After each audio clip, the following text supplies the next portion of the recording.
Hi hello students, सभी को राधे राधे। मैं डॉक्टर सुनीता गुप्ता, कक्षा 10 विज्ञान पाठ 2 आज आपको पढ़ाने जा रही हूँ। पाठ 2 है अम्ल, क्षार एवं लवण। हम इसमें पढ़ेंगे पीएच मान किसे कहते हैं और पीएच मान के हमारे जीवन में क्या महत्व है। ठीक है, पीएच स्केल, पीएच मान किसे कहते हैं, हमारे दैनिक जीवन में इसका क्या उपयोग है। तो हमने आपको पहले बताया था कि पीएच मान, इसके पहले हमने आपको अम्ल और क्षार के बारे में बताया था। आज हम देख रहे हैं पीएच स्केल। तो पीएच स्केल किसे कहते हैं, देखिए किसी बिलियन की पीएच, किसी बिलियन का पीएच, उसमें उपस्थित हाइड्रोजन आयन, किसी बिलियन का पीएच उसमें उपस्थित हाइड्रोजन आयन की सांद्रता के लघु गुणक का ऋणात्मक मान होता है। क्या बताया हमने, किसी बिलियन का पीएच मान, उसमें उपस्थित हाइड्रोजन आयन की लघु गुणक का ऋणात्मक मान होता है। इसे पीएच स्केल कहते हैं। सभी को समझ में आया? सीधा सीधा है, किसी बिलियन का हाइड्रोजन आयन है, हाइड्रोजन आयन को लघु गुणक के ऋणात्मक मान के बराबर होता है। क्लियर है? दैनिक जीवन में इसका उपयोग देखेंगे, है ना।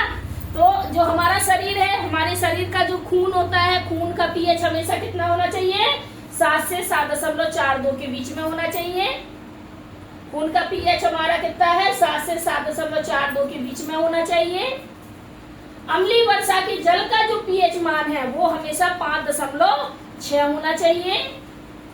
हमारा जो मुंह है उसका पीएच मान हमेशा 5.5 होना चाहिए। ये दैनिक जीवन में पीएच का महत्व है ना।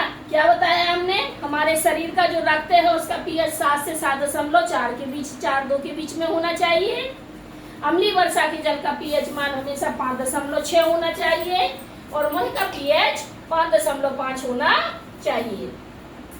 ये तो होगा दैनिक जीवन में पीएच के महत्व। इसके अलावा पेपर में कारण बताओ पूछे जाते हैं जो बहुत महत्वपूर्ण है।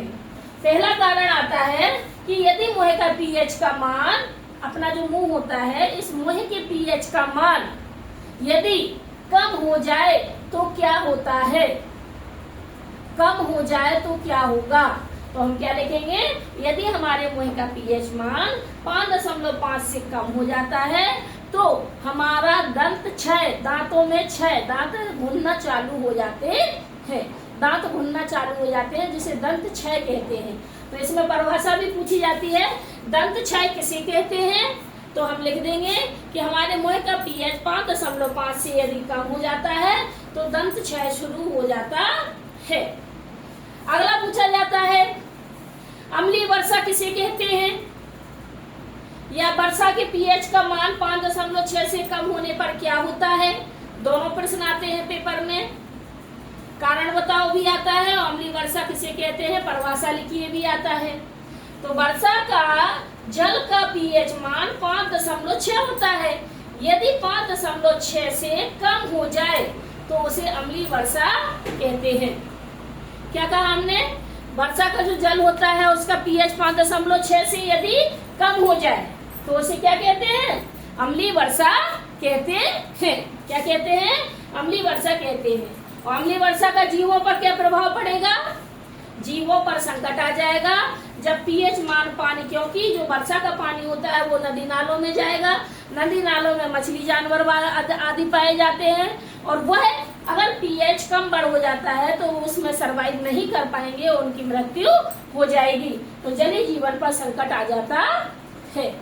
सभी को समझ में आया, अम्लीय वर्षा किसे कहते हैं, दंत क्षय किसे कहते हैं, और वर्षा के जल का पीएच यदि 5.6 से कम हो जाता है तो क्या होगा। ठीक है, सभी को क्लियर हो गया बेटा। इसको अच्छे से लिख लीजिए, सभी लोग राइट डाउन कर लीजिए। यदि आपको हमारा अच्छे से समझ में आता है तो आप लाइक करिए, सब्सक्राइब करिए और चैनल को ज्यादा से ज्यादा लोगों में शेयर करिए। सभी को धन्यवाद।